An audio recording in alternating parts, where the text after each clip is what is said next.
News Service second opinion poll மண்டலம் வாரியாக அறிவிக்கிறோம். தென் மண்டலம் மொத்த தொகுதிகள் 58. திமுக கூட்டணி 42 தொகுதிகளில் முன்னிலை.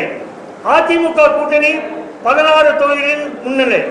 மத்திய மண்டலம் மொத்த தொகுதி 37. திமுக கூட்டணி 35 தொகுதிகள் முன்னிலை. அதிமுக கூட்டணி 2 தொகுதிகள் முன்னிலை. மேற்கு மண்டலம் 50 தொகுதிகள். திமுக கூட்டணி 32 தொகுதிகளிலும் அதிமுக கூட்டணி 18 தொகுதிகளிலும் முன்னிலை. வடக்கு மண்டலம் 52 தொகுதிகள். திமுக கூட்டணி 35 தொகுதிகள் முன்னிலை. அதிமுக கூட்டணி 17 தொகுதிகள் முன்னிலை. சென்னை மண்டலம் 37 தொகுதி. திமுக கூட்டணி 36 தொகுதிகளிலும் அதிமுக ஒரு தொகுதியிலும் முன்னிலை.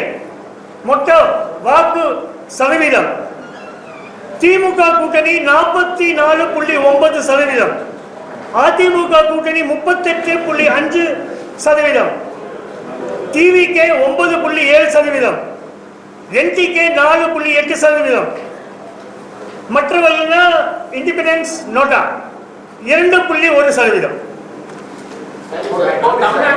திமுக அதிமுக பாஜக எந்த கட்சி ஜெயிக்க வாய்ப்பு இல்ல. In the 26 is a direct fight between DMK alliance and ADMK alliance. EPS மீது வைக்கக்கூடிய குற்றச்சாட்டுகளை ஏன் அவர் தோல்விக்காரங்க என்ன குற்றச்சாட்டு வைக்கிறாங்க? EPS மீது யார் சார்? எடப்பாடி மீது. அதிமுக மீது என்ன குற்றச்சாட்டு முன்வைக்கிறாங்க சார்? வீக் ஆயிட்டாங்க சார்.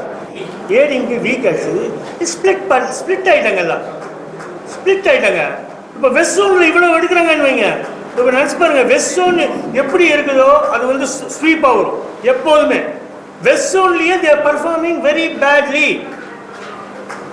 வெஸ்ட் ஜோன்ல கோயம்புத்தூர்ல வந்து 7 தொகுதியில் திமுக வந்து முன்னிலை. அதனால ADMK has become weak, sir. Weak.